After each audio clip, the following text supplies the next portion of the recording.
The Leominster City Council meeting is funded in part by DeCarolis Insurance Agency at www.decarolisinsuranceagency.com and by Avidia Bank at www.avidiabank.com.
Hearing.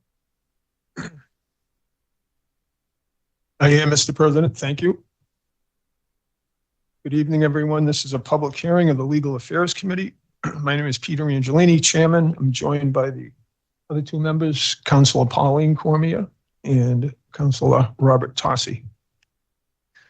I know we invited Officer Ramos this evening. I think Mr. Rossberry is here as representative from the DPW. Would you like to come up and take a stab at this? Madam Clerk, I'm assuming that you did ask Officer Ramos to be here this evening. I did, and Chief Kennedy said they defer to whatever the DPW would like. Okay, fair enough. Thank you. Well, that makes it easier. This is petition 41-24. Officer Julio Ramos, Leominster Police Department, request to amend Chapter 13 of the revised ordinance entitled Motor Vehicles and Traffic.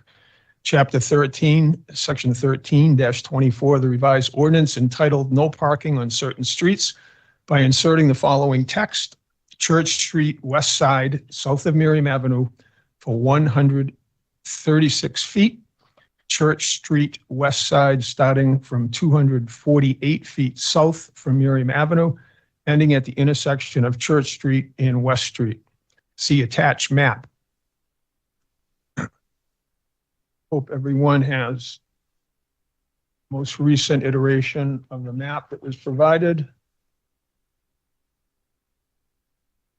So, John, as you may be aware, we had there was some confusion the last time this was before us, because originally DPW offered a referral on this matter, and we kicked it back to Officer Ramos, who submitted a new petition. And then when we were asked for a revised referral from DPW, it seemed to conflict with the original. So could you tell us where DPW stands on this petition?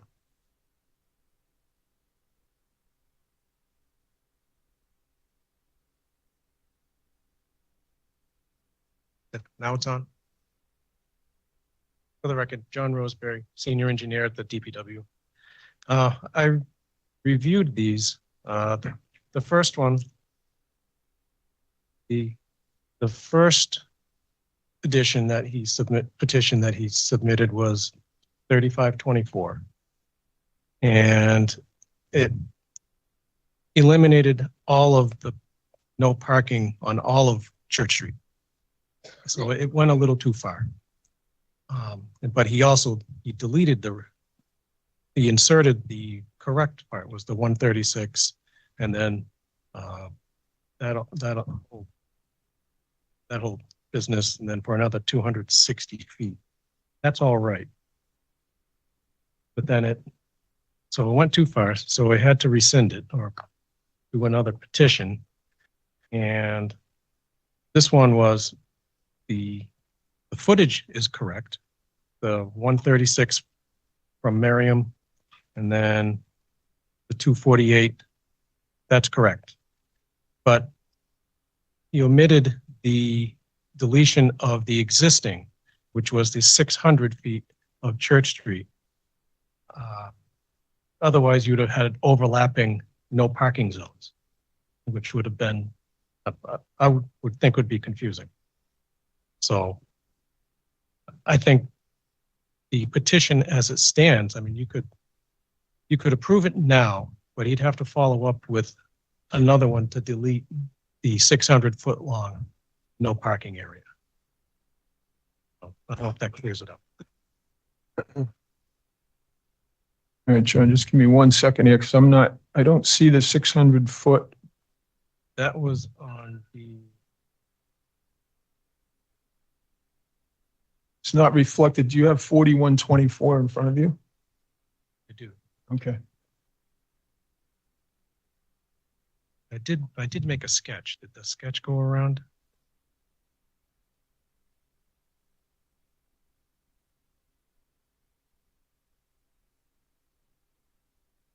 It's half the sketch.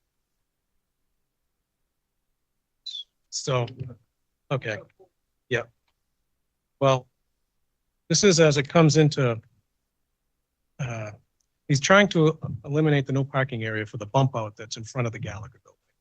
With the police station no longer there, it's no longer necessary to have no parking in that spot because you can still pass 2 vehicles in the travel lanes well enough. And as of right now, it's the full 600 feet of no parking from Merriam to West Street. They want to take that bump out and use the 136 feet. Let's see.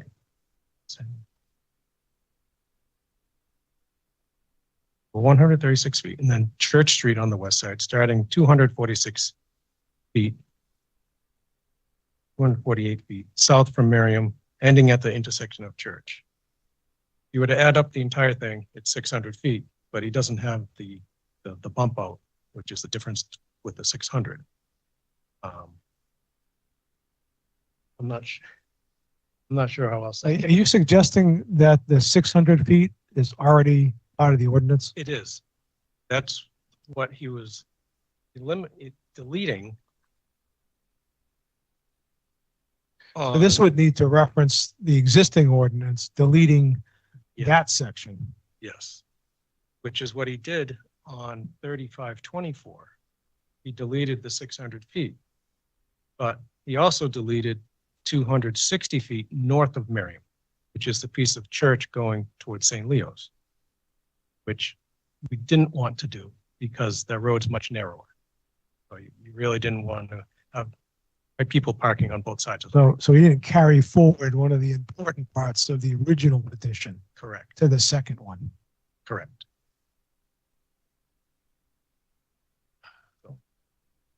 I think we, How you want to handle it? well, I'm not sure we're in a position, I mean, I'll leave it to the chairman, but we'd have to amend it at minimum. So Be a significant amendment. I think so. And so, I mean, I'm afraid we're probably going to have to give this leave to withdraw. give it leave to withdraw and ask him to resubmit it with the appropriate language, and hopefully third time will be a charm. Hope so. Make sure we ask him to run it by John before he submits it. Madam Clerk, would you see I that have no issue. that goes out in the We're reviewing correspondence, please? All right, Thank you, John. Mr. Rosberry, thank you very much. Thank And I shouldn't excuse you yet. We maybe other questions for you. Let me go to members of Legal Affairs. Councilor Cormier. Yeah, thanks for coming. I think you're absolutely right. Written, explained. What you're saying makes sense. So I would agree. So I'll start from the beginning. Councilor Tarsi. I agree. Thank you. Members of the council, Councilor Shalafo-Zephyr. It would be helpful too next time that we have a full map of the area because we only have one section of it. So it's impossible to make sense of. Okay. Thank you. Anyone else? Let me go to the public. Is there anyone in attendance this evening that would like to speak in favor of or in opposition to petition 41-24? For the second time, is there anyone in attendance this evening that would like to speak either in favor of or in opposition to petition 41-24? And for the third and final time, is there anyone in attendance this evening that would like to speak in favor of or in opposition to petition 41-24? Seeing none, I'll declare the public hearing closed. Mr. Chairman, we do have 6 minutes before we have to start the meeting. If you want to start the second hearing. Yeah, I think we're all set with John, right? Thank you, John. Thank you, John.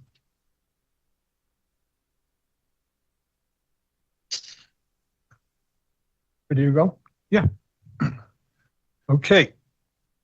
This is a public hearing of the Legal Affairs Committee, petition 25-24, Peter A. Angelini, Ward 5 Councilor, request to revise the amended Leominster City Ordinance by inserting a new section regarding short-term rental units. See attached. This has been a continued public hearing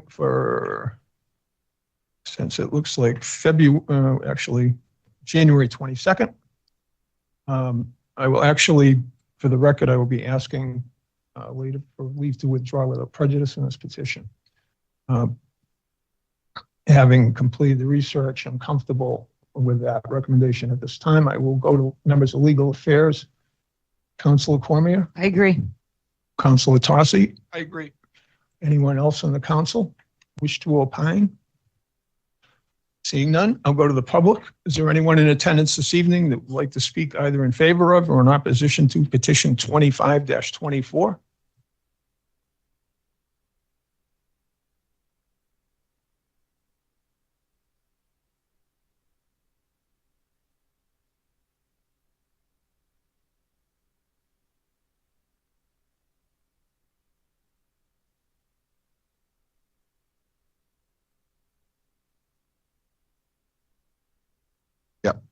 There we go. I can use my teaching voice, but I know this is being recorded, so.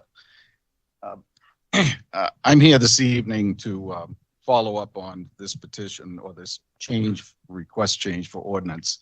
I've been following this issue since the councilor presented it back in December, and I also watched on TV and heard the impassioned plea from the couple that had an issue with their neighbors regarding a short-term rental. But actually the issue, from what I could hear and see from the meeting, was really about a problem with a property issue, and that being a shared driveway that was causing the problems for those residents. And I certainly empathize with them about that issue, because that certainly can become very difficult in that situation. However, I don't personally believe that to go to this extreme of completely eliminating the role of short-term rentals in the city is the answer to that problem. I think that certainly could be rectified between the parties. And even though I know that this has gone through a process, like all things that come before you, in that it has been referred to the various entities in the city, such as the building department, the health department, the planning board, the police, to review and get recommendations. In watching your meetings, I really haven't been able to garner enough information from what those recommendations, or whether they were in favor of this or they were against this, and for what reasons, because the full text of their comments were not read into the meetings from at least the parts I heard. So I'm a little concerned that I haven't heard a huge outcry about problems with short-term rentals in the city. And so I did a little quick research, nothing scientific at all, but just as a regular resident, I went online recently and took a look to see how many actual rentals of this type were being offered in our city. Because honestly, I'm sure, like most of you, having been a lifelong resident here and having used the services of Vrbo or Airbnb when I travel with my wife or my family, I just didn't think that, honestly, that this city would have any such rentals because I guess, when you're here, you live here, you become accustomed to the things that we have and the activities we have. And you just don't sometimes realize what's in your own backyard and what might attract other people to come here and use this type of service. So much to my, I guess, in pleasure was the fact that I found very quickly over 10 rentals in Verbo and Airbnb combined in the city of Leominster.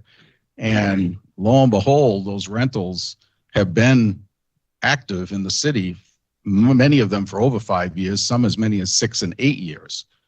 And so that kind of got me thinking along the lines of, well, I know this became, as I say, an issue for one particular person, but having not heard or seen any incidences published in the newspapers, the local newspapers, about problems with these types of rentals in our community, it just, again, kind of emboldened me to the fact that what's really the problem here. And I'm going to ask Yep. you, Walt, for a moment. We're going to open the regular meeting now. Sure.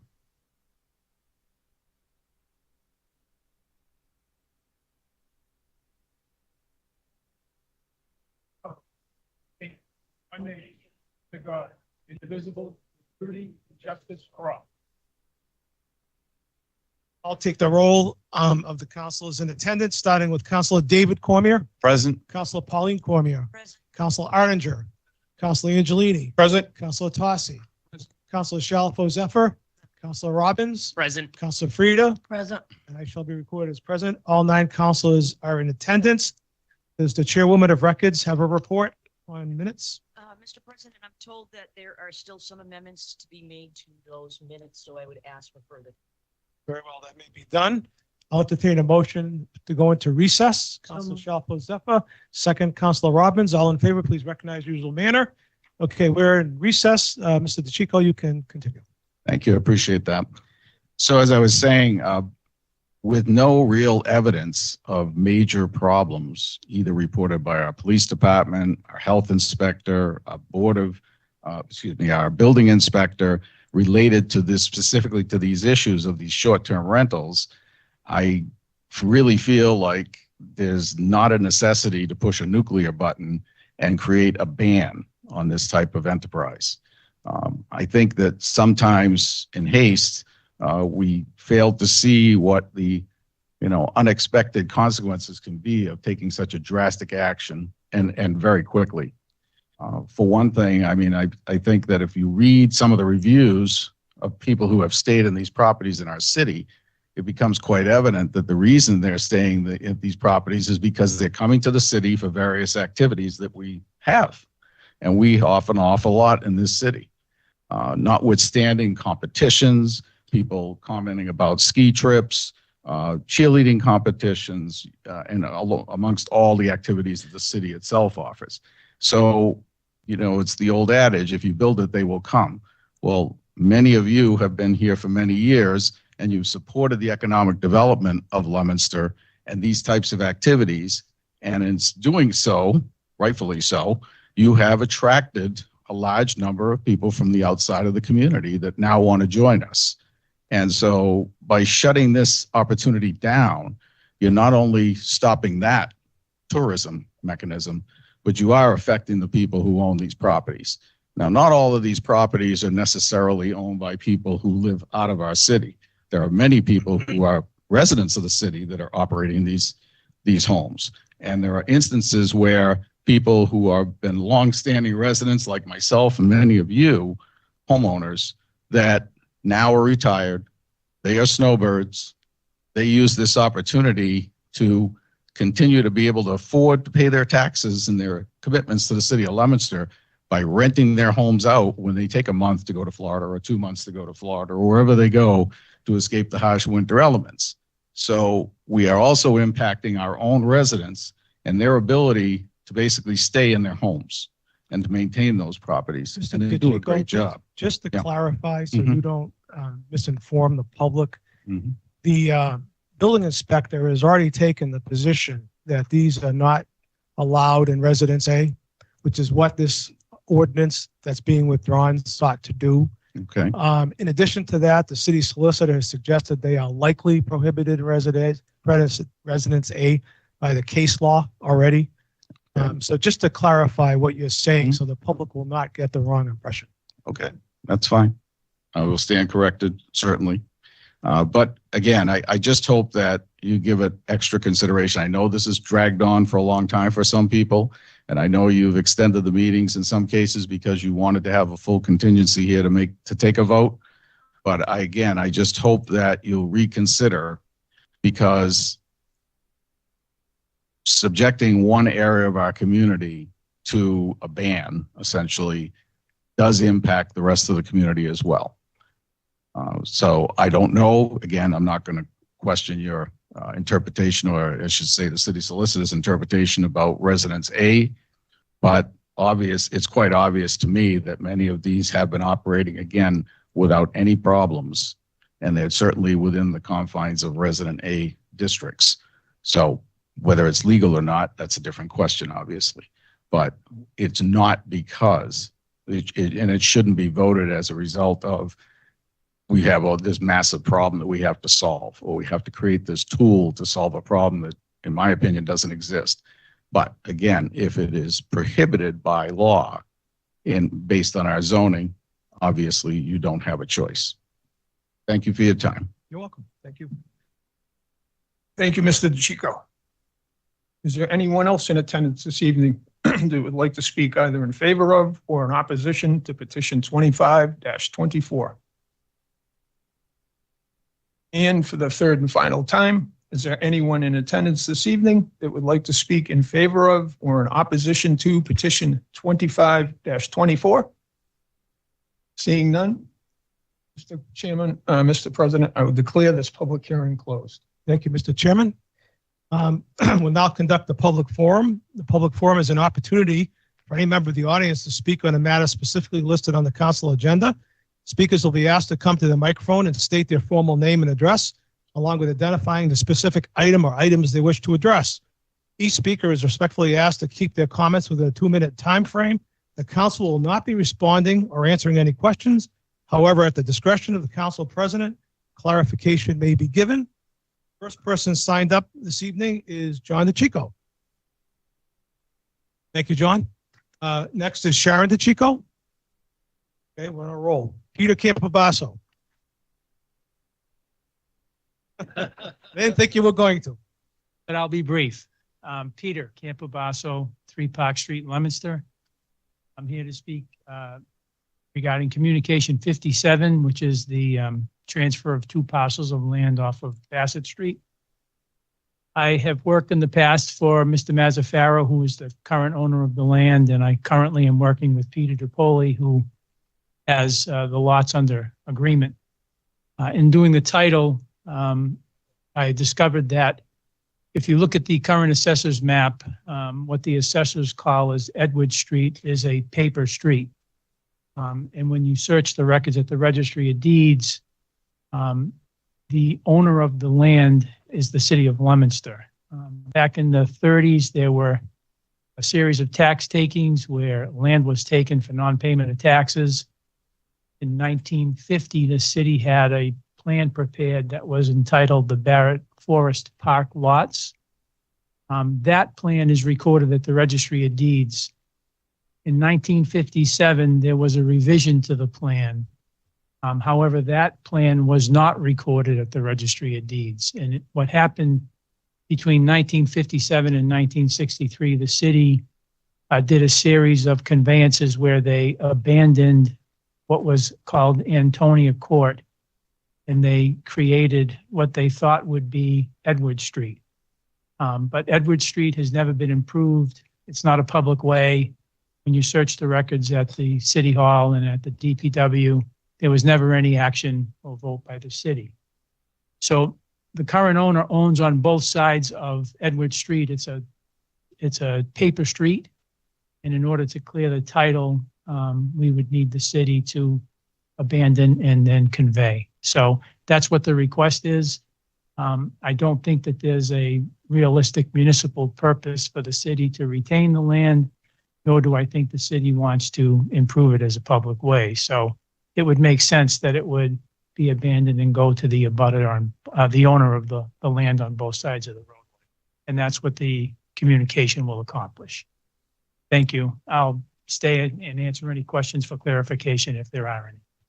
Thank you, Peter. Go ahead, Council Shalfo Zephyr. Thank you very much. Thank you, Peter, and thank you for the information. We got your email this afternoon that had that detail, so that was helpful. So my question is Bassett Street, right? And where the landowner's land is right across from the Lassie League field, Correct. correct? And how far up is it? Is it across from the field, or is it also across from the parking area? It's kind of a So boundary area. Bassett Street from Central Street goes up to the fork. Yep. Right up to the fork is public. Mm-hmm. And then beyond that, up around the corner, the Lassie League fields are on the left-hand side. Yep. Mr. Mazzaferro's land is on the right-hand side. That's right. So it goes all the way down and it will be across. But the request, the parcel that we're trying to get conveyed is not a part of the Lassie League area at all. It's in the middle of his lands. Right. No, I understand that. But my question is, so what's the plan for the Bassett Street side? Because, if there's a paper street put in, I imagine people want to develop, I on both sides. misunderstood. No, that's okay. I think the intention would be to go before the planning board and present some type of a plan. Mhm. Since this is an unimproved way, they would have to file more than likely a subdivision plan before the city. And if improvements have to be made to that roadway, they would have to be made. Mhm. I'm just trying to get a sense of what the impact is going to be on the Lassie League, on their parking. And Well, wherever, I'm not familiar with where the parking is, okay, but any use of Mr. Mazzaferro's land would not be able to interfere or take over any area that is being used by the Lassie League field or the right of way. Mhm. He could only use it for the same way that everybody else passes and repasses. Mhm. And on the map or on the drawing that we had, so the Edward Street, which is the paper street, Correct. goes straight and then it turns left. Does that go up to Antonia Court? I couldn't figure out where it was connecting. That was one of the proposed ways that never got improved. Okay. Antonio Court was closer to Central Street. Right. 57, the city relocated it essentially to where Edward Street is located. And the street that was sort of above was abandoned as well. That's what the 57 plan shows. Okay. So the part that's down at the end, the city has conveyed different portions to the people that own on that side. I can't remember what the name of the street is. So it's just dead land, just like the other paper street.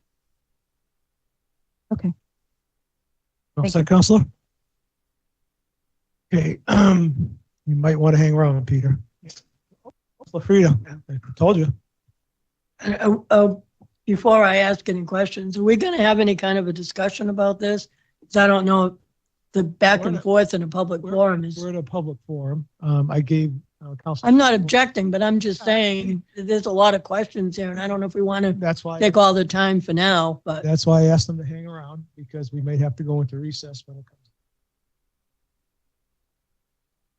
Okay? Yep. you want me to wait, Jim? You can ask now if you want. The people on Antonio Court are not on Antonio Court. No, Antonio Court was abandoned in 1957. There And they're still in Antonio Court? No, there is not. It was moved up. The city, the landowners conveyed their interest in what is called Edward Street to the city of Leominster. The city of Leominster conveyed to the owners at the time what's called Antonio Court. So Antonio Court does not exist. The only lots that the city sold were to the landowners that are directly on Central Street. They bought those lots, they built those homes, and then there was one around the corner on Bassett Street. I could have sworn there were people living on Antonia Court. I'm sure I'm wrong if you're saying that, but The only residence is the one that is on, I think it's 5 Bassett Street.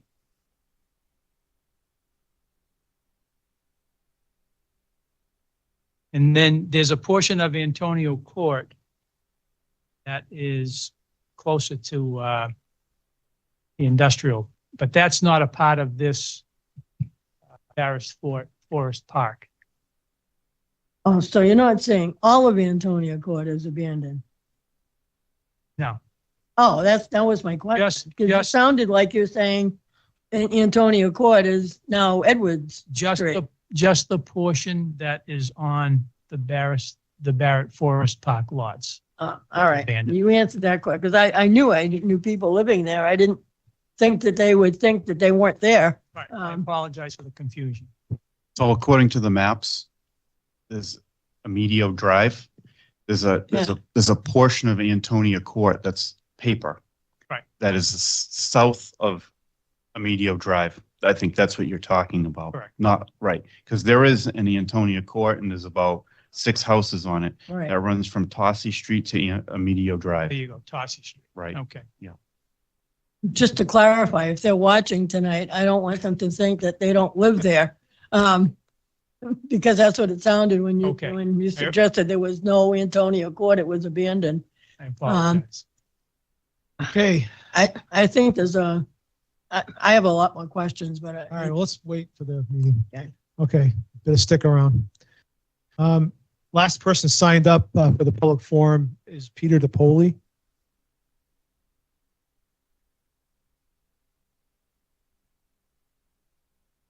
You don't have to speak. Okay, have a seat. All right, we're now back in regular session, starting off with communications from the mayor and C-64. C-64, Dean J. Mazzarella, Mayor, requested an appropriation of $76,490 be made to the Energy Efficiency Block Grant account, the same amount to be transferred from the Excess and Deficiency account. The City of Leominster will be receiving $76,490 from the Federal Energy Efficiency and Conservation Block Grant Program. The program is designed to assist states, local governments, and tribes in implementing strategies to reduce energy use, to reduce fossil fuel emissions, and to improve energy efficiency. As you know, several years ago, we received a grant to upgrade the furnace at City Hall to save money and conserve energy. Recently, received a Green Communities grant for the installation of heat pumps in City Hall. These funds will further increase our energy efficiency by replacing windows in City Hall. The grant program is a reimbursement program which will provide 100% reimbursement of this request once the project is complete. C-64 is referred to the Chairman of Finance. Thank you, Mr. President. First time on the calendar, regular course. Very well, C-64 has been given regular course. Moving on to C-65. Dean J. Mazzarella, Mayor, requests that an appropriation of $20,000 be made to the paramedics overtime expense account, the same to be transferred from the excess and deficiency account. And likewise, C-65 is referred to the Chairman of Finance. First time on the calendar, regular course. Very well, C-65 has been given regular course. C-66. C-66, Dean J. Mazzarella, Mayor, requested an appropriation of $250,000 be made to the Fire Department Public Safety Overtime account, the same amount to be transferred from the excess and deficiency account. And C-66 is referred to the Chairman of Finance. I'm going to abstain from this and defer to the clerk of finance, please. Very well, Councilor Pauline Cormier. Thank you, Mr. President. Regular course, please. Very well, C-66 can be given regular course. Moving on to C-67. Dean J. Mazzarella, Mayor, requested an appropriation of $1,472,199 be made to the general fund capital accounts listed below, same to be transferred from the excess and deficiency account. These funds are needed to fund the fiscal year 2024 capital requests from various departments. Please see list below in the attached accompanying documents to follow. Account number 154, Institutional Technology, $154,000. Account number 192, Building Maintenance, $50,000. Account number 210, Police Department, $154,199. Account number 215, Public Safety Communications, $70,000. Account number 220, Fire Department, $371,000. Account number 225, ALS, $10,000. Account number 245, Wire Department, $100,000. Account number 294, Forestry, $20,000. Account number 300, School Department, $402,000. Account number 491, Cemetery, $80,000. Account number 510, Health Department, $18,000. Account number 541, Senior Center, $33,000. Account number 610, Library, $10,000. Total request, $1,472,199. And C67 is referred to the Chairman of Finance. Once again, Mr. President, first time on the calendar, regular course. Thank you. C67 has been given regular course. Moving on to C68. C68, Dean J. Mazzarella, Mayor, requests the City Council review and accept the proposed intermunicipal agreement between the City of Leominster and the Town of Lunenburg for wastewater collection, treatment, and disposal. This is listed as city property on the agenda, but I'm going to reassign it to Legal Affairs and refer to the Chairman of Legal Affairs. Thank you, Mr. President. First time on the calendar, regular course with referrals to the Economic Development Coordinator, Ms. Curtis, the Assessor, the Treatment Plant Operator, and Jake Fleming, the Water Department. And would you ask if we could have Mr. Fleming come down for have the hearing on this? Mr. Fleming From the water. or Mr. Racine or both? Sure. Thank you. Very well. C68 has been given regular course with a referral to the Economic Development Director, the Assessor's Office, the Treatment Plant Operator, Jake Fleming, and Councilor Frida. Do you have another suggestion? No, I just have a question. Isn't this just a renewal of the intermunicipal agreement that we have already? It is. This isn't something new, just an increase, I'm sure, but it's not, I'm just thinking economic development. It's not anything new, so. It's the chairman's call. That's what he wants. I'm going to go with that. It is a 25-year contract that's expiring, and it's a long contract, and I was here when we did the first one. got to be careful. Okay, very well. Anything else? All right, moving on to C69. Dean J. Mazzarella, Mayor, requests that the City Council vote to amend Chapter 21, Article 2, Section 21-11.1, and Chapter 21, Article 3, Section 21-22.3 of the Leominster City Ordinance, increasing water and sewer rates as follows. See attached. C69 is referred to the Chairman of Legal Affairs. Thank you, Mr. President. Once again, C69, first time on the calendar, a regular course. And Madam Clerk, have Mr. Fleming and Mr. Racine here for this hearing as well. Do you want this hearing on the next meeting on the 13th of May? Yes. Okay, and we'll do that for 6:35 p.m. Okay, so you heard the request to schedule a public hearing on May 13th at 6:35 p.m. Give the matter regular course and have Mr. Fleming and Mr. Racine attend that hearing. All those in favor, please recognize in the usual manner. Anyone opposed, by a vote of 9-0, that may be done. Moving on to 45-24. Oh, C70. Oh. So,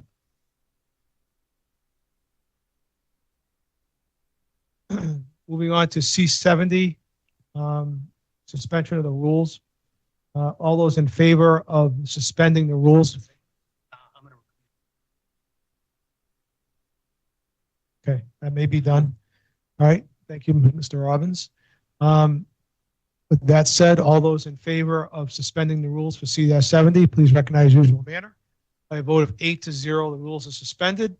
And Madam Clerk, will you read C-70, please? Mr. President, just a point of order. Why is this under finance? This has always traditionally been under Ways and Means. You jumped the gun. I'm going to get to that. No, I'm just observant. I like to think I'm I'm observant. going to get to that. C70, Dean J. Mazzarella, Mayor, requests the following communication under suspension of the rules. Find the proposed CDBG budget/action plan for the City of Leominster Year 50. See attached. So this was on the agenda assigned to finance, but I'm going to reassign it to Ways and Means. Chairwoman, Regular course in this. regular course. Very well. C70 has been given regular course. Moving on to 45-24.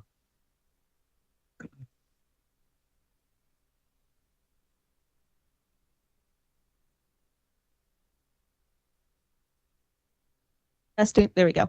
We need to schedule a public hearing for C70 to comply with the rules that Ms. Racine has to deal with for the grant. I would recommend May 13th at 6:30 p.m. Okay with you, Madam Chairwoman? Yep. All right, all those in favor of establishing a public hearing for C70 on May 13th at 6:30 p.m., please indicate in the usual manner. By a vote of 8-0, the public hearing has been established. Moving on to petitions, first time on the agenda, 45-24. Montechusett Regional Planning Commission, Glenn Eaton, Executive Director, requested the following petition to amend the Leominster zoning ordinance and zoning map to create an MBTA multifamily overlay district and request that you place it on the City Council agenda. Including with this letter are proposed amendments to the zoning ordinance and a map depicting the location of the proposed overlay district. As previously agreed, the City of Leominster will be responsible for the public notifications required for the zoning amendment. The MRPC began working with Leominster's Housing Committee in November 2023 to design a district that would meet the requirements of Section 3A of Chapter 40A while protecting and promoting the city's sound development. After investigating multiple areas throughout Leominster and considering various configurations, the committee and the staff of the MRPC agreed that this proposal will meet the requirements of the law in a manner best suited to the unique conditions of the North Leominster neighborhood. 45-24 is referred to the Chairman of Legal Affairs. Thank you, Mr. President.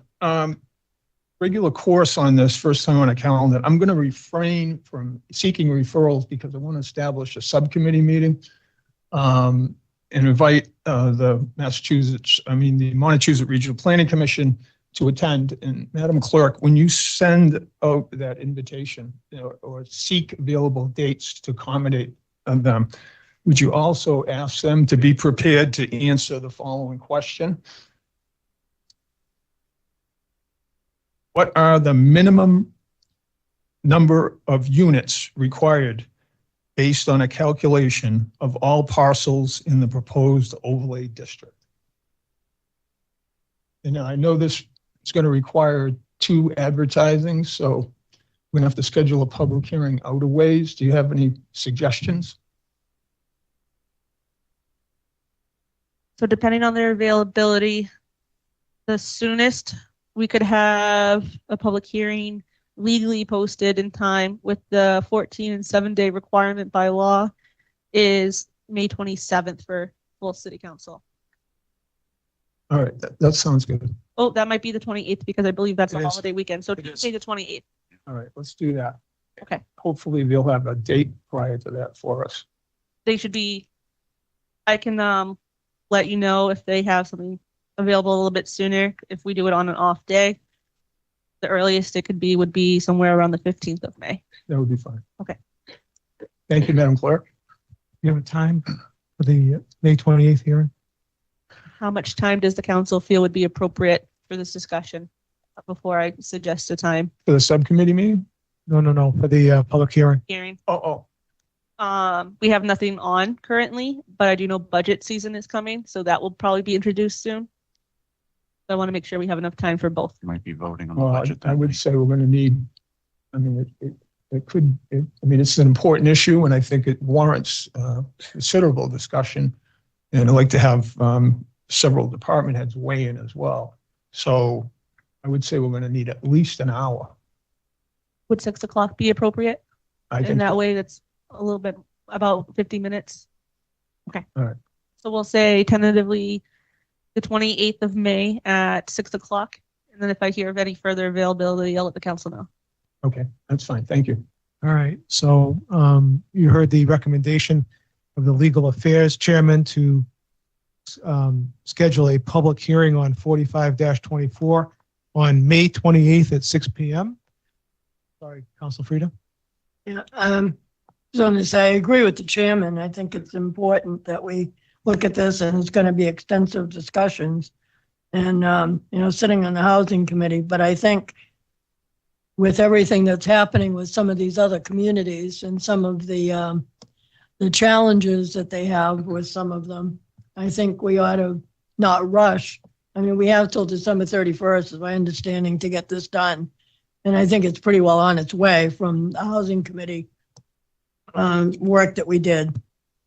So I think, the discussion is in place, but I really think we need to listen carefully to some of these, because they're challenging the Attorney General's office. And I think we need to really listen to that. I don't disagree with the plan that's put in place. I think Nashua Street is one of the main places to be looked at for the housing. But whether the state should be telling us where to put our housing is another question. And so I think some of the challenges are probably going to give some interesting answers. So I'd be interested in hearing that along the way so that we don't rush it. That would be my only suggestion, not to hold back on having the discussion, but I don't think we're under as much pressure as we could be.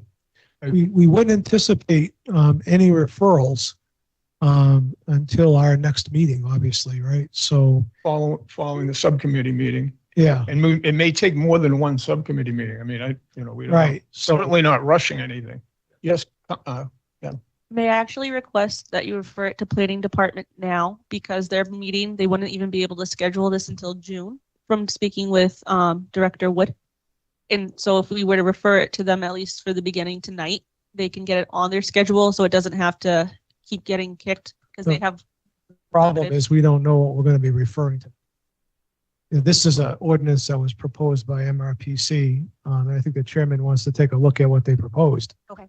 So I don't want to speak for the chairman, but I think we need to sort of fine tune this maybe. Yeah, I mean, my plan would be, once we have a date with MRPC, then we'll send out invitations to, planning board, No problem. police, traffic, so on and so forth. Just so you know, that's their time frame right now. Okay. We're talking 2,800 units. So, I mean, I think it's. We understand. Do you think we might want to back that hearing up one more meeting till the first meeting in June? Yeah. That's fine with me. Yeah. Budget. When are we getting the budget? Yeah, that's my question. I heard a supposed rumor that they're aiming for second meeting in May. Right. Well, that's what I was So told. that's But I what don't know. happened last year. So assuming that that's the case, it would actually be better We the would, first meeting in yeah, June. which would be June 10th at 6 p.m. That's- instead. That makes sense, Mr. Chairman? Good. Yeah. At 6 o'clock still? Is that sufficient timing? Or do you want more? June 10th is a Monday. June 10 at 6 p.m.? That's fine. That's okay. All right, so the suggestion is to give 45-24 regular course and schedule a public hearing on June 10th at 6 p.m. All in favor, please recognize usual manner. Anyone opposed? By a vote of 9-0, that hearing is established. On to the financial report. Is the chairman ready to report? Yes, Mr. President, we begin the fiscal year on July 1, 2023 with $21,785,513.54. We've added $425,556.64 in interest. We have paid back $1,115,600 once free cash was certified. We still have yet to pay back $250,000, which I know we will before the end of the fiscal year. So that would bring our total reductions to $4,365,600, and that leaves us a balance of $21,961,070.18, and that is a financial report. You? Questions? Councilor Shalfo-Zephyr? Yes, through the chair to the finance chair. For the next meeting, would you get an update on the excess and deficiency account? Because we're taking money out of there tonight. I just don't know how much we have in it. And then also it would be nice just to get routinely that update, as well as the opioid settlement account, please. Thanks. Oh, okay. Yep. You're welcome. Yeah, I'll have that for the next meeting. Okay. Very well. Moving on to matters under finance, starting with C58. Is the chairman ready to report? Yes, Mr. President, C-58 Dean J. Mazzarella, Mayor, requests an appropriation of $6,000 be made to the city council advertising account, the same amount to be transferred from the stabilization fund. First, before we move any further, I'm going to make a motion that we amend C-58. We got a letter from the mayor's office. There is a different funding source. This should be coming from excess and deficiency. So I'm going to make a motion that this read C-58 Dean J. Mazzarella, Mayor, requests an appropriation of $6,000 be made to the city council advertising account, the same amount to be transferred from the excess and deficiency account. You heard a motion and a second. Any discussion? Council Shalfo-Zephyr? No. All those in favor, please indicate by recognizing the usual manner. All right, the C-58 has been amended. Is the chairman ready to further report? Yes, Mr. President, C-58 as amended is for the following. We got a letter from City Clerk Caitlin Huffman dated March 28th, 2024 to Mayor Mazzarella, respectfully requesting an additional appropriation of $6,000 to the city council advertising account. Currently, the balance of the account is $2,467. That was obviously as of March 28th. This will not be enough money to cover the advertising for upcoming public hearings and second publishing of passing ordinances in full. So we definitely need this money to get through the rest of the fiscal year, and it would be my recommendation that we pass C-58, and I ask that you check with members of my committee. Council Pauline Cormier? I agree. Council Angelini? I'm in agreement as well. You've heard the unanimous recommendation of the Finance Committee to grant C-58. Is there any further discussion? Seeing none, all those in favor of granting C-58, please recognize in the usual manner. Anyone opposed? By a vote of 9-0, C-58 has been granted. Does the chairman have an order? Yes, Mr. President, order that the sum of $6,000 be transferred from the excess and deficiency account. Move for the adoption of the order. Heard the request for the adoption of the order. Is there anything further? Hearing none, all those in favor of adopting the order, please indicate by saying yay. Yay. Anyone opposed? The order is adopted by a vote of 9-0. Moving on to C-59. C-59 Dean J. Mazzarella, Mayor, requests an appropriation of $250,000 be made to the Police Department Public Safety Overtime Account, the same amount to be transferred from the excess and deficiency.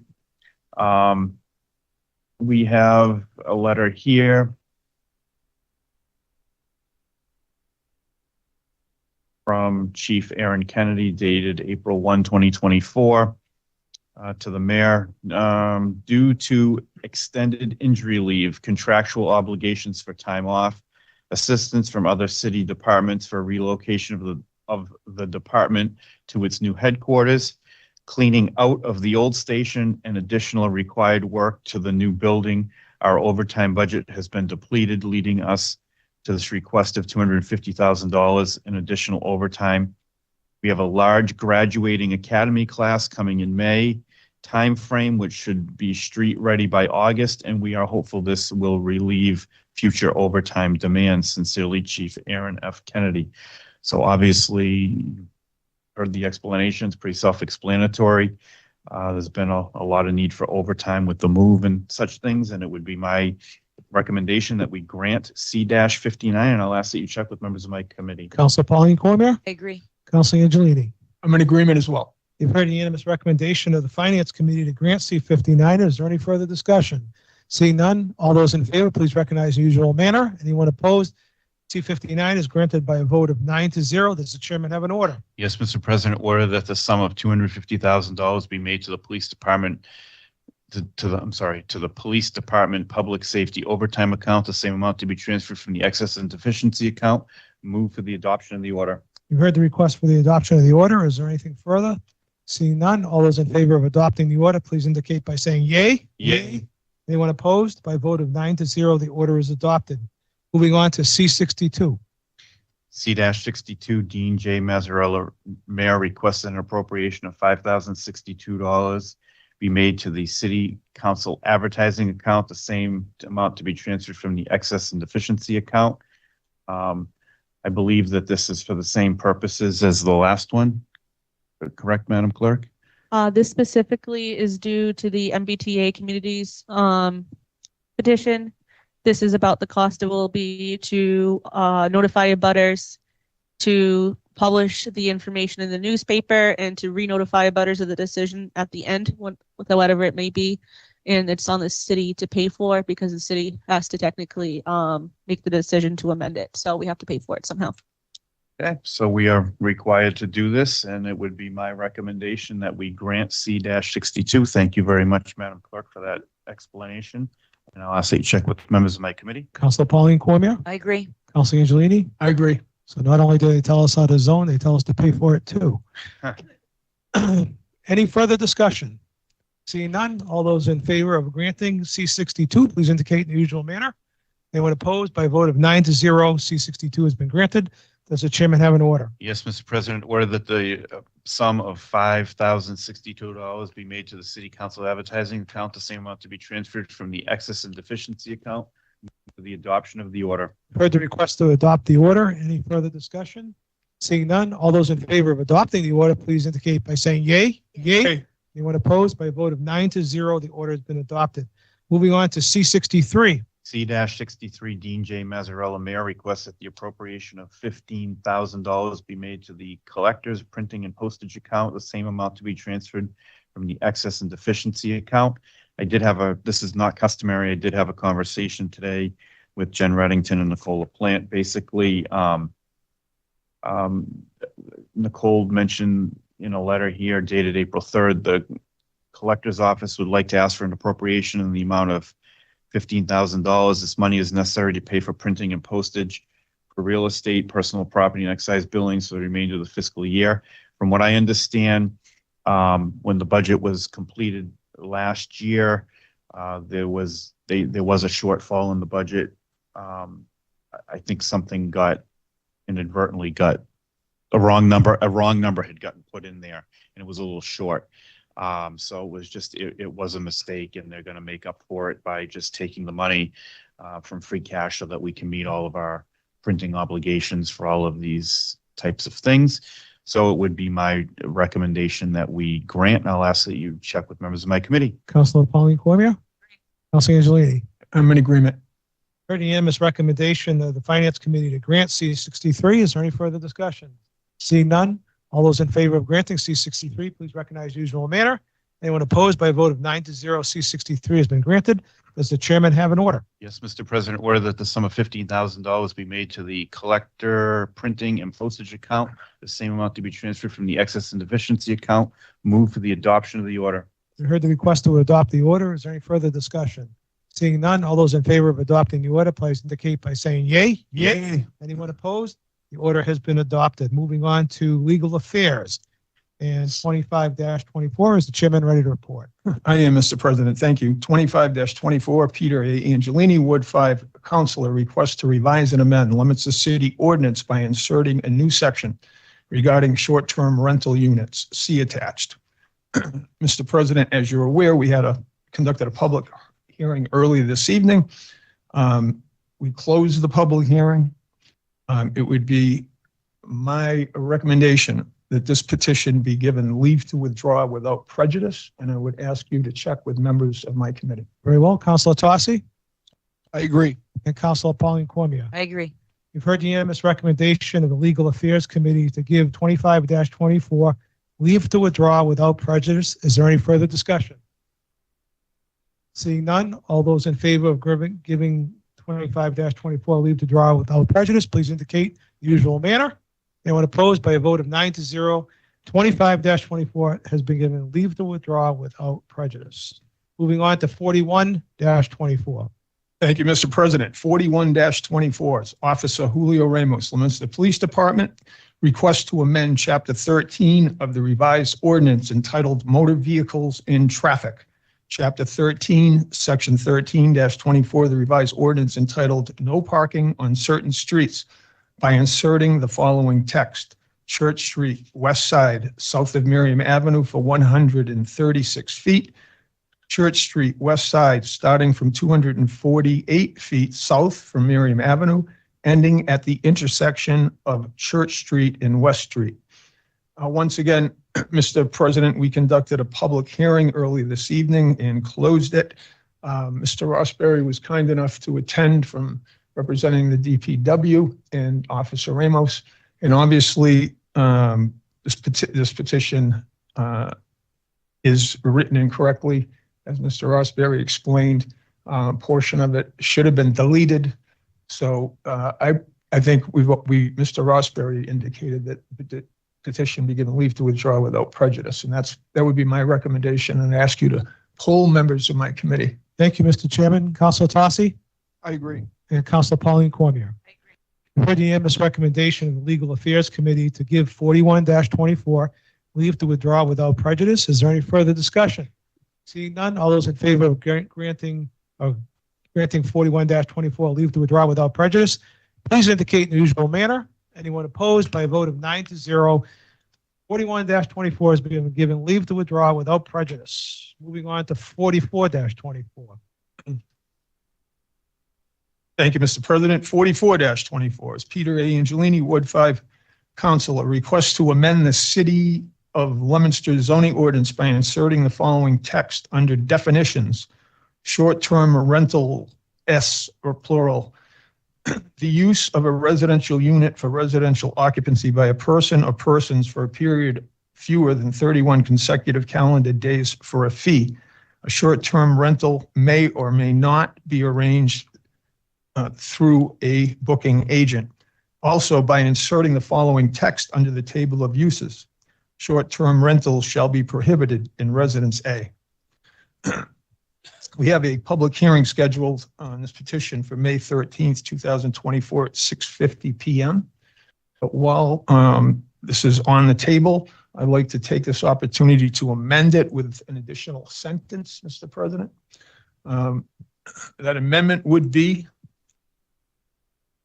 all other short-term rental zones will be allowed pursuant to state law and listed under the table of uses. Have a second for the Chairman's motion. Second that. Councilor Cormier, a second. Any discussion? Councilor Frida? I really think that this should be given leave to withdraw and to come up with a new one and have the accurate wording. We keep amending things. We drag them on for 2-3 months on the same topic. There's going to be a lot of questions about it. Why wouldn't we just give it leave to withdraw? Insert what you want to insert and bring it back the way you want us to vote on it. Well, I just think that would be the proper way to do it. Councilor? Well, I think this isn't going to take nearly as long as the petition that was given leave to withdraw earlier, and I'll tell you why. We've established through the city solicitor that no one has a conflict of interest if they reside in Residence A. That was something that held us up for a while. And we have referrals coming in already on this. And so we're waiting for the planning board referral. So I'm certainly not entertaining leave to withdraw at this time. I did have an opportunity to talk to the city solicitor about whether that type of amendment would require a new petition, and he said no. So it's just really filling a gap. There's nothing listed for all the other zones, so it's just essentially what the chairman is suggesting is it would just be pursuant to state law, which there isn't a requirement right now in the state law. If you want to have a short-term rental, you got to register it with the state. Other than that, that's all I know you have to really do, other than comply with health codes or whatever else that might be applicable. So it's a minor amendment, just makes it cleaner. In all due respect, I think the planning board brought up some issues about other zones in the city. I think they should be brought into the, ideally, if we want to look at this, and I think we should, because I think we should, if we're going to allow it in the city, we ought to be able to be getting occupancy taxes on it. I think that's the objective here, is what I'm gathering. But I think the planning board should be involved in the discussion. There should be a joint meeting maybe to be able to have, no, you don't want to do that, but you're shaking your head. I understand what you're saying. I have the floor and I'm giving my opinion. I think there are a lot of issues with this. We went through 3.5 months of this. We all listened to a number of people calling us about the same topic. We can say that the city solicitor held us up if we want. Some of that was true. We have one opinion, we'd ask for another opinion, then there'd be a third opinion, then a fourth opinion. Then we'd put votes off. This was dragged out for 4 months. And I think if we're going to do this, we start off right away before the public hearing, amending it. So I think we should, it might be just to fill a gap, but I think it's an important gap. And I think we need to do it right. And I just don't think that we're doing a lot of things right when we just keep amending or suspending and changing things. Can Councilor As was mentioned earlier, the building commissioner has already ruled that short-term rentals are prohibited in Residence A. That's been established. No one's challenging that. What this does, and if you read Brian Riley's opinions, this takes any ambiguity out of the zoning ordinance. And the amendment that I just made tightens it up. So there's no question. So I don't, let's see what the building inspector comes back with for referral. The planning board's going to have an opportunity to issue a referral. And again, we're not changing anything. We're just codifying what the building inspector interprets zoning to already reflect. Yeah, and that's a good point that Councilor Angelini made. Councilor Riley did suggest affirmatively an opinion that he believes it's already prohibited in Leominster in Residence A, but he thought it might be better to make it clear with an ordinance. That's all we're doing. Councilor Frida, then Councilor Shalfo. Through the chair, and all due respect to the chairman, the building inspector said in December that it was prohibited. And nobody here wanted to believe that it was prohibited. We wanted to add this extra language to say that the building inspector, we always had a criticism. Yeah, we had him before us and we really didn't agree with what he said as a body. So now we're all in agreement that the building inspector said that and it's good. We got an opinion from Councilor Riley, and Councilor Riley ultimately agrees with the building inspector, but he added a proviso that it would be better if you had an ordinance because it's not, it's not black and white clear. He thinks it's clear, but it's not as clear as it should be, which is what the attempt here to do is to support what the building inspector said. That's all we're trying to do. Not that complicated. Councilor Shalfo's effort. Thank you very much. My concern is that even though the amendment, you can argue that it's important or not important or simple or whatever, but there are 5 referrals out that won't have that language. The building inspector, the health director, the police, the fire department, and the planning board will all get they already have received the amended version. Madam Clerk, can you update every one of those referrals? None of them have, I don't think other than the police chief, we have anything back yet, right? Just the chief. We haven't voted on the amendment yet. If he wants to amend his referral based on the new language. If it passes. It hasn't passed yet. Right. We have an amendment on the floor. Any other discussion? All those in favor of the amendment, please recognize the usual manner. Opposed? By a vote of 6-2, the amendment has passed. And we have to give this further time as well. I assume that's your request. Yes. So you heard the request. Right. I'll check with the members of your committee. Sorry. Councilor Tossi Agree. and Councilor Pauline Cormier. 6-2, that's 8. 7-2, I'm sorry. Right. Okay. You heard the request for further time. Any discussion on that? Seeing none, all those in favor of granting 44-24 further time, please recognize usual manner. A vote of 7-2 or I'm opposed. 7-2. All right, moving on to page 6, City Property Committee, starting with C57.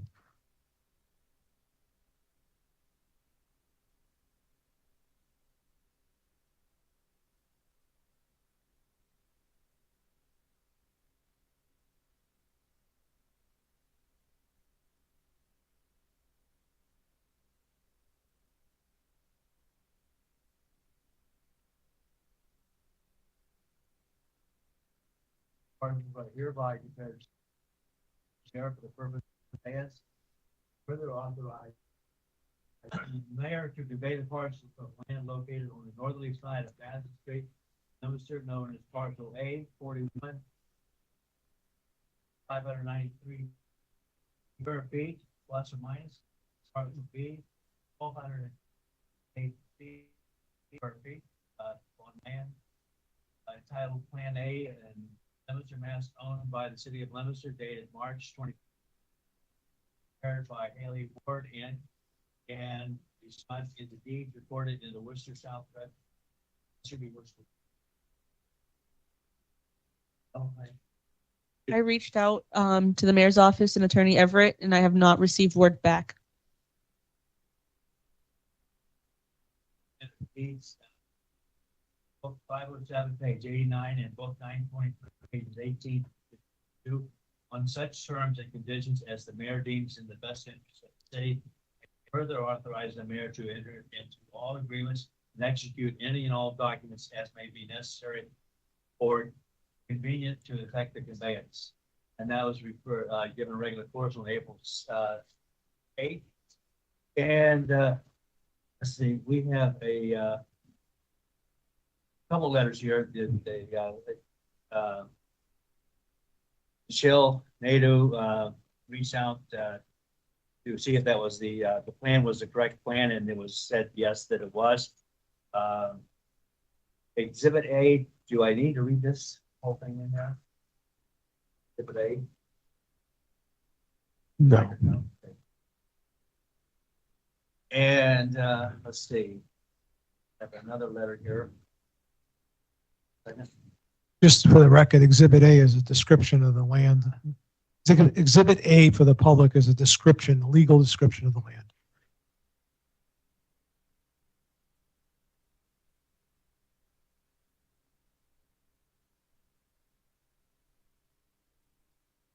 He asked for one, but I don't think we got one back. I haven't seen Wendy's letter come back yet. Or if you got one here. though. Oh, yeah. Street. No, this, I got that. I apologize because I thought I saw an email from Wendy today. Might be thinking of the Pierce Street email. I think it's over at Street. Yeah. It might be thinking of the Pierce Street. We all are. Anyway, I think Mr. Campabassa for coming in and explaining this thing, trying to figure out. I think what we're only voting on tonight, if I can say this, is that on the diagram that we have, it's of land, middle of this plot of land, as we refer to as Edward Streets, that's all the mayor is talking about. One piece conveyed, the property records. And I think based on what Mr. Campabassa said and what the mayor is asking, we can grant it. And Councilor Robbins. With some outstanding questions myself, potential issue with the wording and the outstanding request we had asked for the mayor, my preference would be for some further time so we can get that tightened up. But I realize I'm only one member of the three members, so my preference would be for further time. Councilor Tossi? I'd like to vote. All right, so the recommendation, split recommendation of the city property 2-1 is to grant C-57. Is there any discussion? Michelle Fozeffer. Some questions. Through the chair to the City Property Committee chairperson. Do you know what the process is? I mean, does the mayor just, if the city council votes to declare it surplus, then the mayor can just convey it? There's no sale or publication or any of the other neighbors notified that this has become surplus and there's an opportunity for other people to know You that? would need to get an appraisal. Right, an appraisal, right. yeah,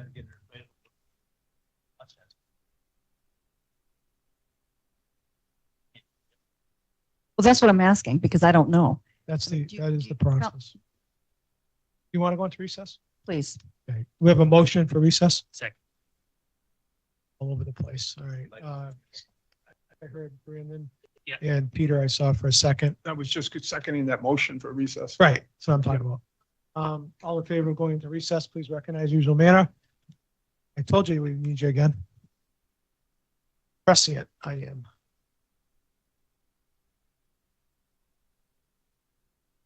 Councilor Shalfo Zephyr, did you have a question for Attorney Campobasso? I So think it's on. it is, yeah.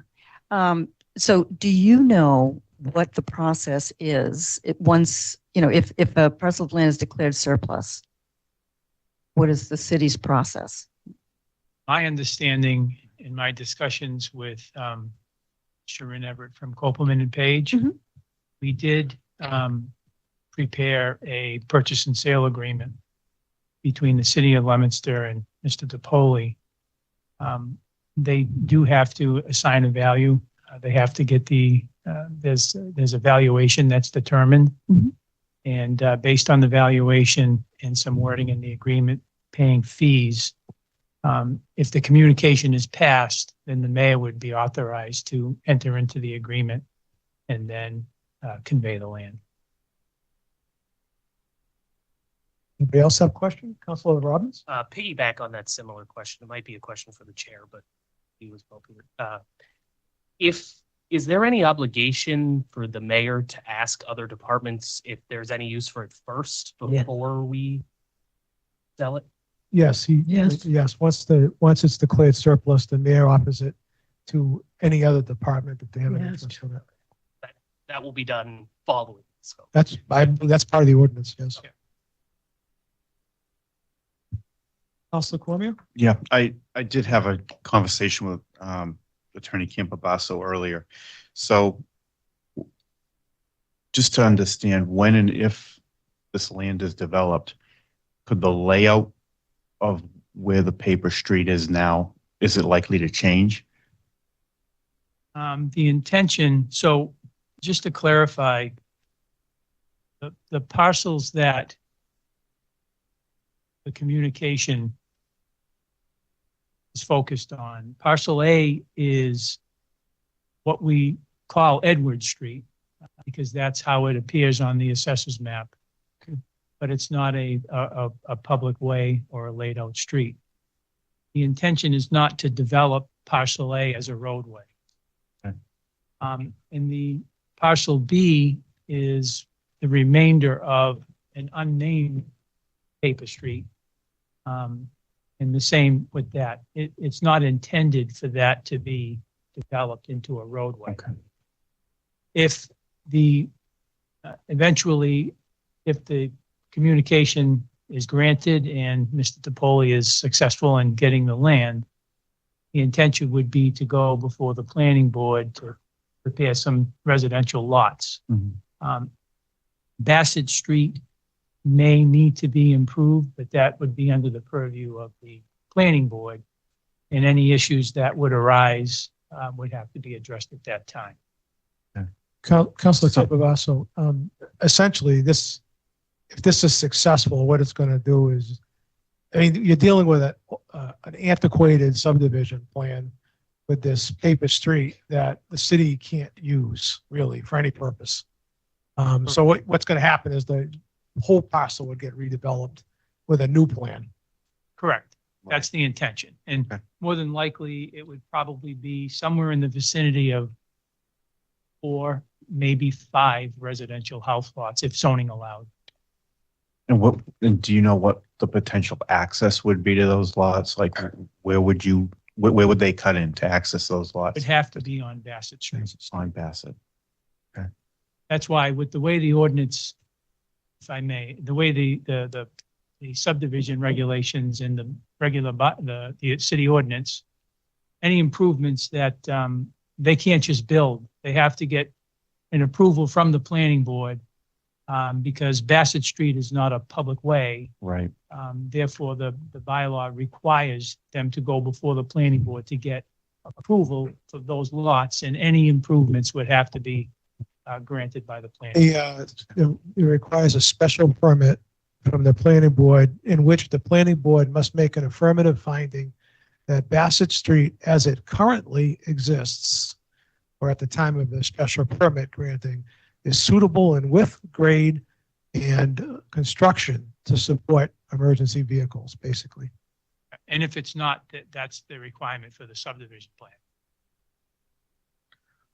I understand. Because I guess my question earlier was, if they're going to potentially cut a street into where the current city property is, then why would we convey it only to have them develop it and then turn it back over to the city? But it's all going to change or it'll remain private. So this will all be out the window if we convey it because it's going to be laid out completely differently is what we're getting at. Okay.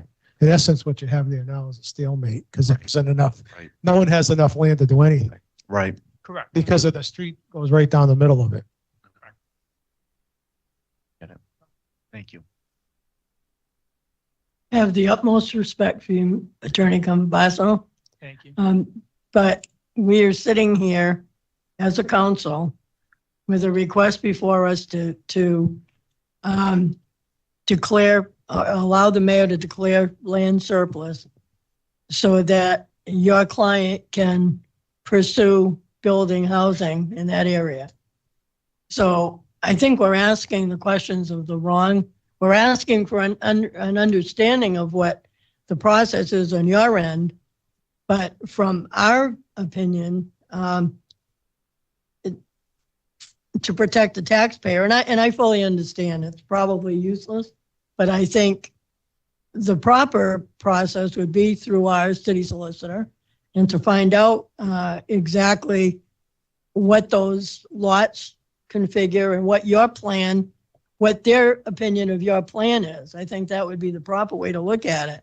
I mean, I'm concerned that we're not even fixing South. There's no Worcester South registry. I don't know why that's in there, and I don't think we need to wait for the city solicitor to tell us that that's wrong. The chair, Mr. President, I didn't prepare the communication. And I But think it's you just can a tell typo us it's not. because it should be the Worcester North Registry of Deeds. Okay. Because that's the registry in I Fitchburg. know that, Attorney. The Worcester Jans, I know Registry of that. It has Deeds. to be an old deed for it to be. Yeah. But there was never a Worcester South. Right. It would be Worcester. It would be Worcester, would be but Worcester, so- a lot of Can fix people refer to it as Worcester South because they think it's opposite of Worcester North. So I just think there's a lot of questions. We're looking at a lot of different maps, some that are old, some that are crossed over, some that replaced another one. I couldn't download, you made the comment, Madam Clerk, that we couldn't, and I tried printing it out and I couldn't because it just expanded. So I couldn't see the plan except to try to look at it on my phone, which was, we didn't get it till 4 o'clock this afternoon or 3 o'clock this afternoon, whatever it was. So, I mean, I don't think that's ample time. I don't know if the chairman would think that that's ample time to look at this and make sure we're doing the right. This is taxpayer owned. It's not city, it's not mayor, it's the taxpayer that owns this piece of property. And I think we need to be sure that everybody's, not that they have to agree, but they should at least be aware of it in the area that surrounds this property. Because let's face it, the way it is now, it's vacant. The minute we relinquish that piece, it's going to be a development. How is that going to affect and who is it going to affect? And we're asking you, but you represent the person that wants to develop it, not asking for our attorneys to give us their opinion on what this would actually look like. And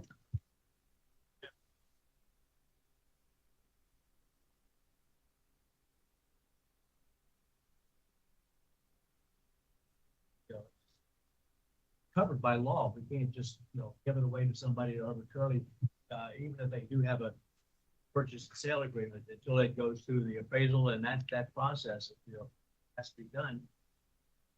Can't do anything. We're taking a piece of property, and I spoke to the mayor about this, and it's really a useless piece of property. Talk about it being taxpayers' money, but not getting any taxes on that property, where if it's paid so somebody can put a development in there, we will get real estate taxes from it, our taxpayers' income situation.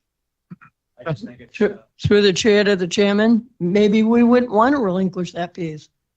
And I think that's a discussion to be had. We didn't get this till 4 o'clock today to look at it. So to be able to look at this and get some questions answered before we decide that that's what we want to do and open that up, that area up for development. And I'm not necessarily opposed to it, but I just think that we're acting a little quick here. We drag other things out for 3 months and now we get this at 4 o'clock and we're expected to vote on it tonight. That's my concern. That's all. I'm not necessarily opposed to it. Well,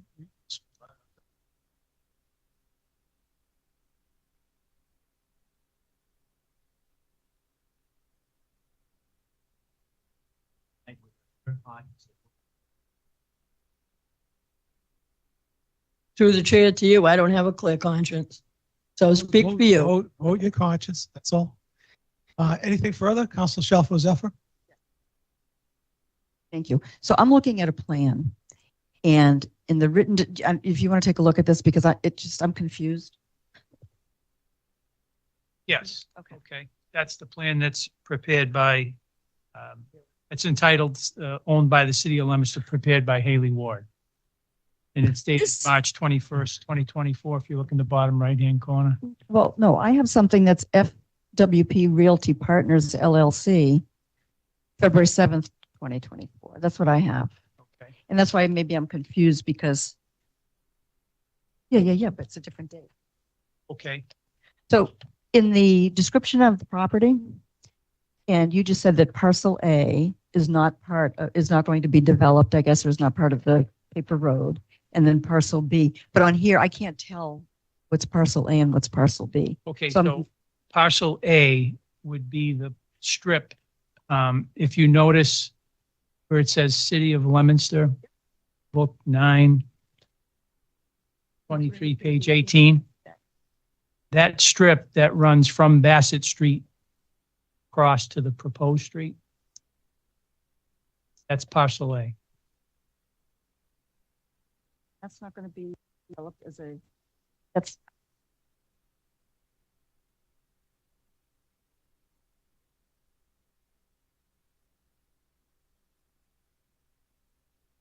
You know what? This is very helpful because, so that parcel A, which goes from Bassett across, and this parcel A that is city owned runs parallel to Bassett, which is up by the Lassie Lake Fields, right? Yes. Yeah. So parcel B, which is the other little street that runs up into the parking lot of the Lassie Lake Field, correct? Yeah. And that's the parcel that you want to develop, or your client, excuse me, wants to develop. Yeah. Parcel B is the one that wants to be developed. So that's really helpful because that raises all kinds of issues for me, or all kinds of questions for me, because I'm very familiar with the Lassie Lake Field. I think other people here might be as well.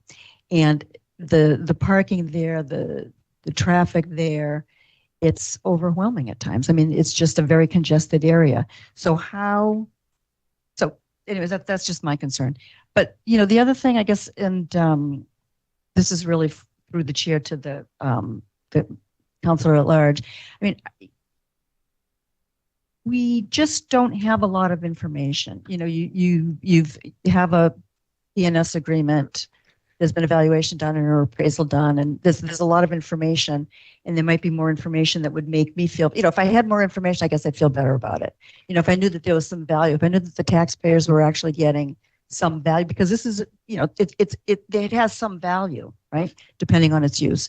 So if I knew what that was, I might feel better about, it's not a matter of voting my conscience. It's about voting, in my mind, what makes the most sense for, the community at large. And I respect what you're trying to do, and I understand what, Mr. DePoli's trying to do, but I'm just trying to figure out, what makes the most sense and what kind of information I need to just feel comfortable with this. Okay. Can I keep this?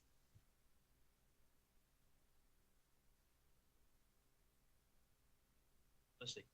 But what we're voting on now is whether this is surplus property or not. It is.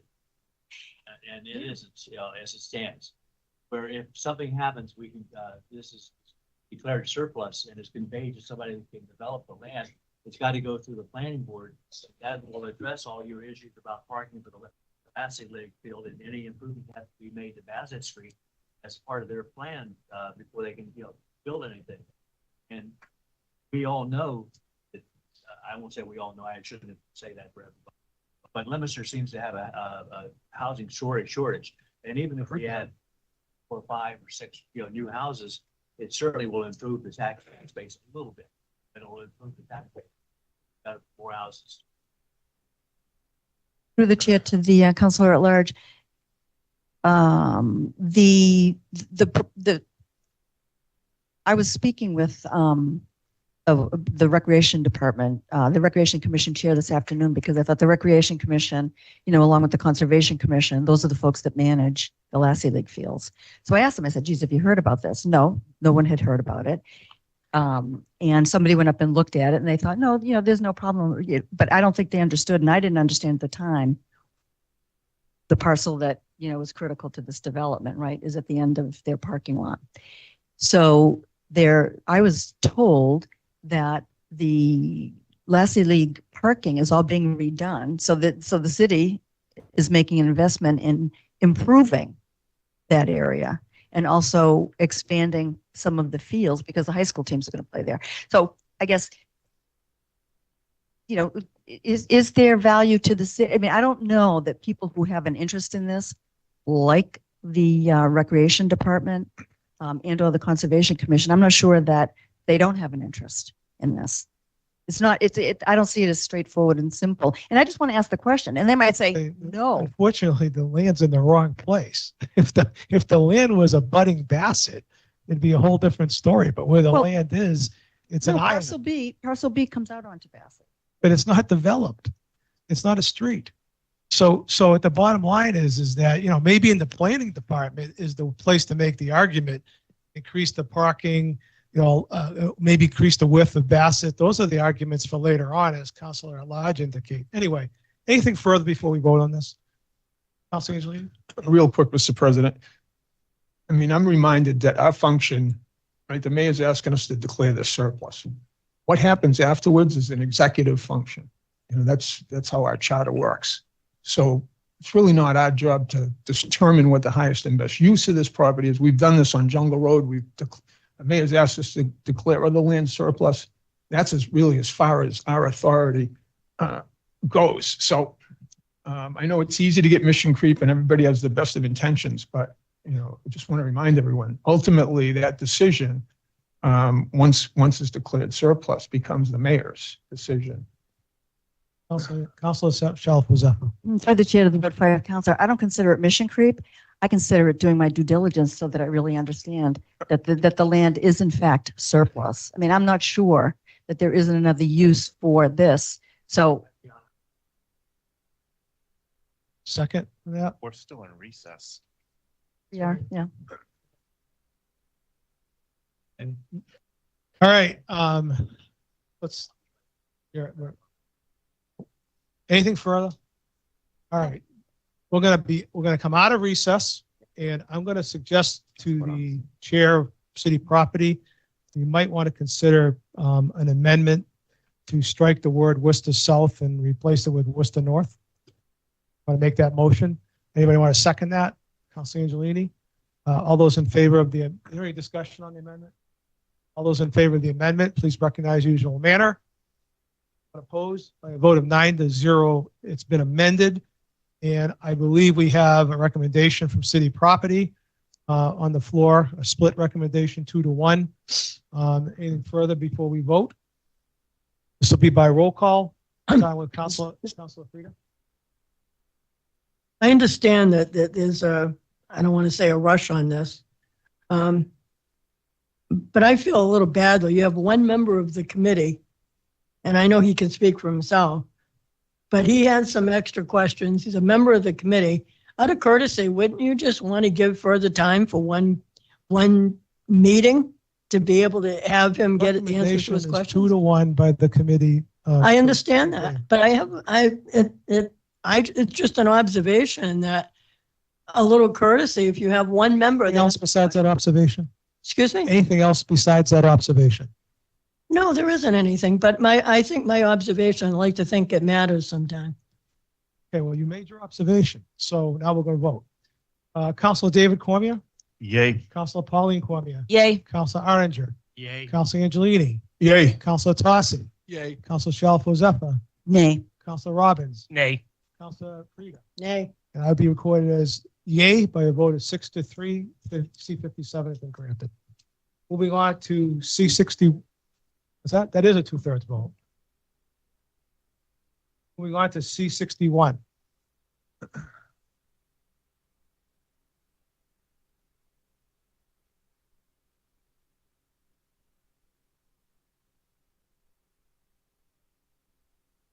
Pierce Street property. Council voted in survey of the property for which first we would $500,000 of the total estate grant. As you know, last year this property was approved as a subdivision, which is what our appraisal is based on. Subdivision has not yet reflected in our assessment database. Three preceding years' tax assessment is $499,000. Means the city cannot purchase property for 5% of that value. Since the city has paid $875,000, the appraised value KP law recommends that the council approve take the an eminent domain taking, given regular course of 4.8. And yeah, as you have, I had asked for referral to Aaron says, I am attaching the letter that was sent regarding the land grant Pierce Street property. Councilor Ardinger requested that a referral from her office attached to the original petition, and Councilor Sue Chalco has ever requested to know the reason why we were doing the taking. The letter spells out the reasoning behind the taking. I also provided the appraisal in a separate email. There really isn't anything else to for the officer to for information. And let's see, back of this, it is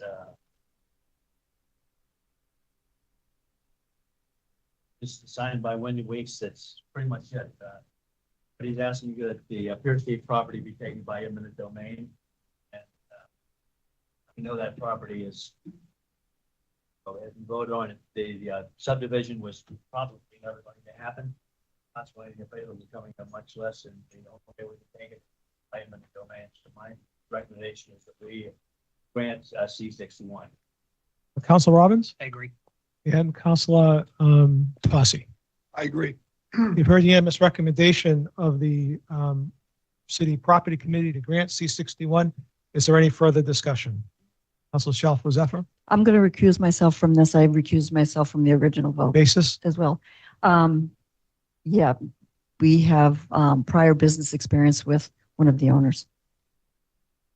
Okay. Councilor Frida. See the chair, I'd like to quote the chairman who just said, if we got 5 houses on Bassett Street, that'd be a plus to the city of Leominster. Now we're going to take land that has a possibility of 13, but we're going to buy it instead for $875,000 or take it by eminent domain and not have any housing there. I guess I have a question as to why we would take it. I understand exactly before anybody wants to say you don't get it. I fully understand the fact that we're being asked to take it by eminent domain because we're being asked to pay in excess of what the actual value of the property is. Right? The assessed value of the property, which we shouldn't be paying more than $623,000, which would be 25% above the $499. So we're being asked to vote tonight to take something by eminent domain that's overassessed, overvalued. That's basically what we're being asked to do tonight. It's a little more complicated than that. Excuse me? It's a little more complicated than that. It's always more complicated than that. It's always more complicated. I would ask you to refrain from making your aspersions and comments There's that no never aspersions. cease. No aspersions. That's you. You No, do it all the no. time. Stop. No, please. because you interrupt me when it's not what you want to has the hear. floor. Councilor Ardinger has the floor.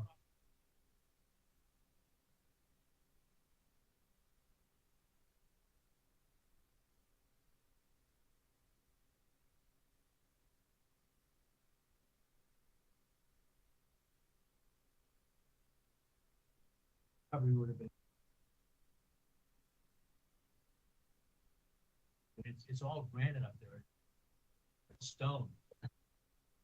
Through the chair, what am I missing? If it's undevelopable, why would we pay on $875,000? Council Angelini?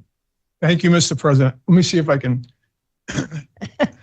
No, the property's listed at the assessor's office for $499,000 as raw land. Swampland. it says. Excuse me, Counselor, I have the You floor. have the floor. I apologize. You're right. Thank you. This is a receipt from the Registry of Deeds, Pittsburgh. Worcester, North.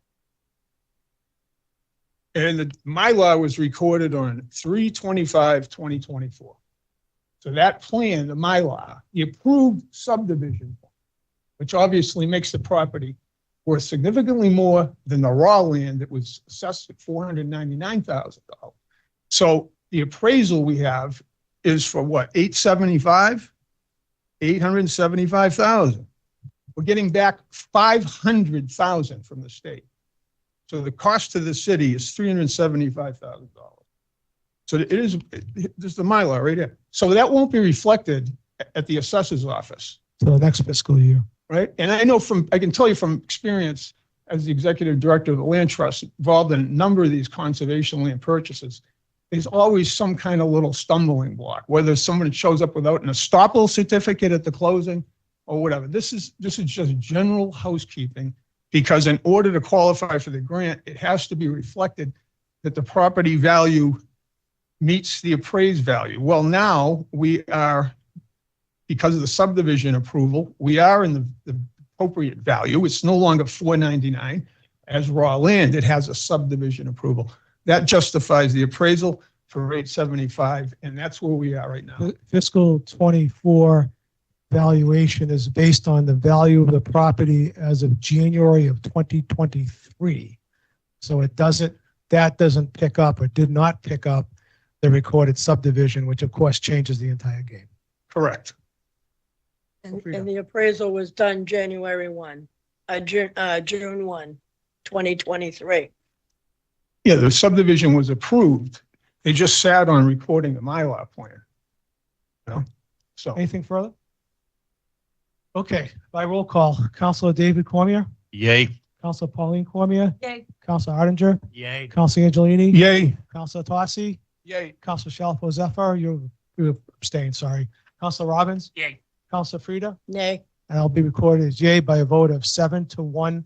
C61 has been granted. Moving on to Ways and Means, is the chairwoman ready to report?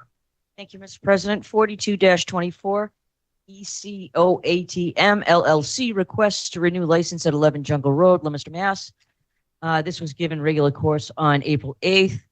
I can tell you that the paperwork is all in order. The insurance is in order. They have their letters of good standing. It would be my recommendation that we renew this license. And I'd ask you to check with members of my committee. Councilor Arndinger, I agree. Councilor David Cormier. I agree.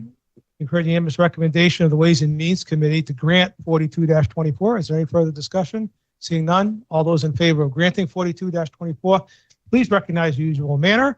Anyone opposed, by a vote of 9-0, 42-24 has been granted. Moving on to 43-24. Thank you, Mr. President. 43-24, Christopher Rivard, 28 Arch Street, Douglas, Mass. Request to renew transient vendor license with the city of Leominster. This was given regular course on April 8th. All of the paperwork is in order. We received the letters of good standing, so it would be my position to grant 43-24, and I'd ask you to check with members of my committee. Councilor Arndinger. I agree. Councilor David Cormier. I agree. You've heard the unanimous recommendation of the Ways and Means Committee to grant 43-24. Is there any further discussion? Seeing Councilor Frida.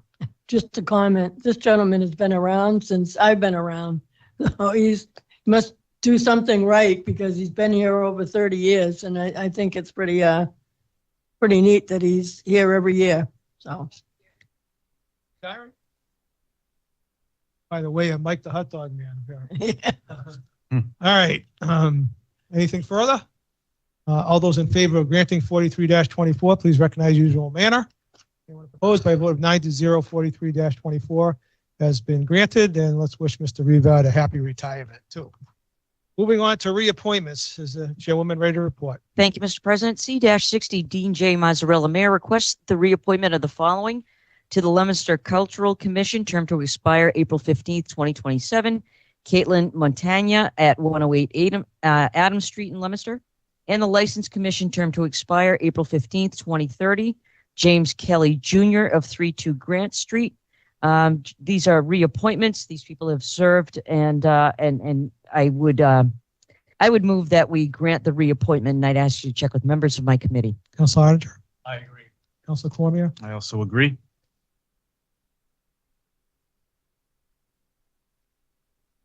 all right, unless there's any objection, I'm going to do it in block.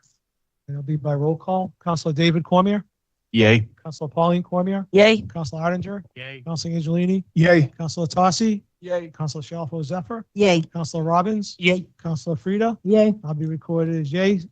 Both of the appointments have been confirmed. Any new business? Councilor David Cormier. Thank you, Mr. President. I would like to just take a moment to ask for a moment of silence in a minute. This community lost someone who's very special to everybody. Former Councilor Jim Lanciani, who served the city in many, many different capacities in probably his past 50 years, if not more, passed away a week ago today. And his funeral was this morning. And so a few of us were there, and there were, many people from the community that attended. And so I just wanted to, say that, our condolences are with his family, his daughter and son and grandchildren, a few great-grandchildren now. And he will be missed. And a man like him will never be replaced in the city of Leominster.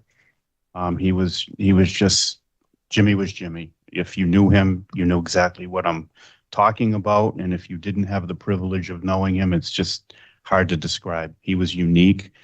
There is nobody that I know that was like him. And so I just wanted to ask for a moment of silence. Very well, that may be done.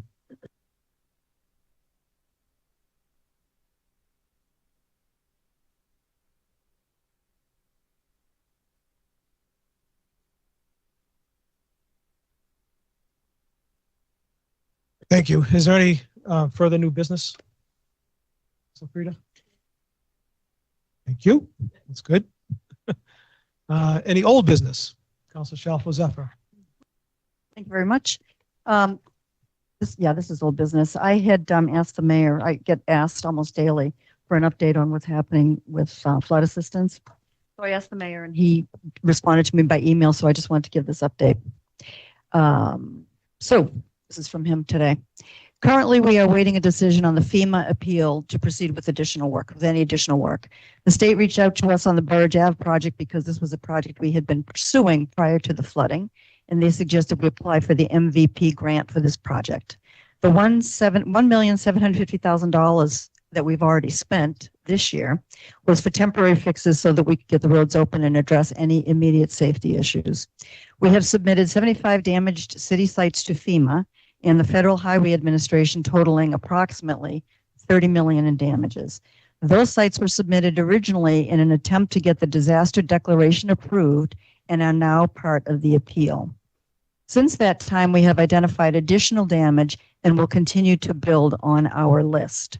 If the appeal is approved, each damaged site will become an individual project, and our consultants will work to get each paid under the declaration.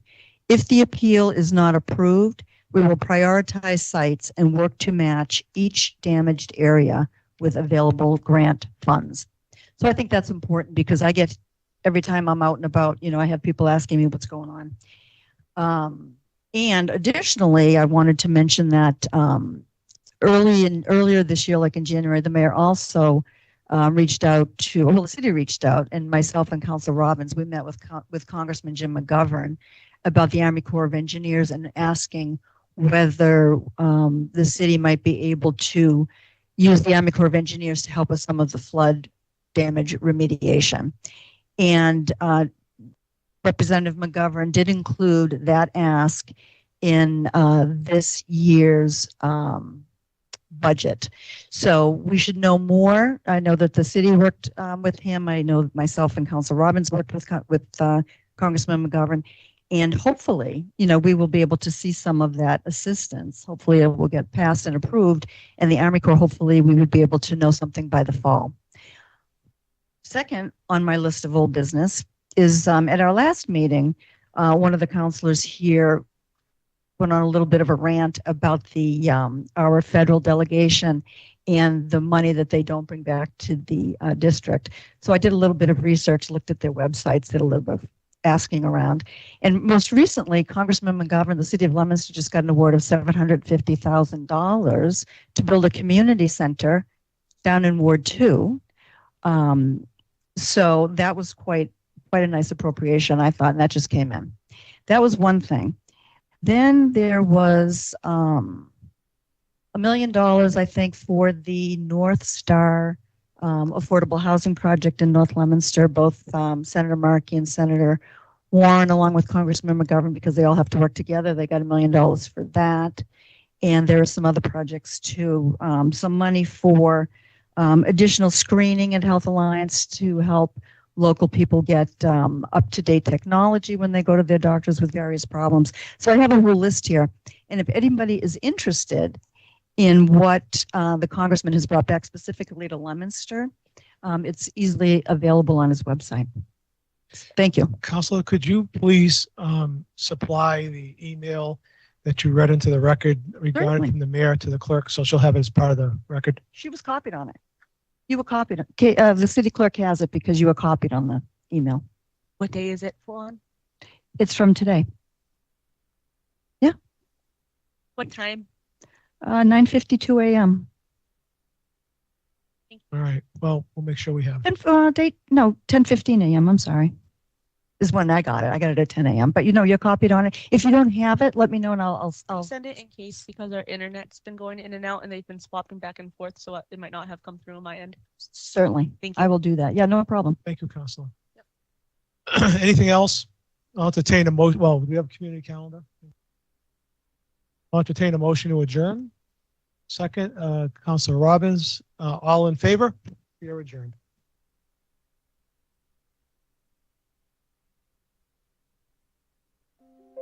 The Leominster City Council meeting is funded in part by DeCarolis Insurance Agency at www.decarolisinsuranceagency.com and by Avidia Bank at www.avidiabank.com.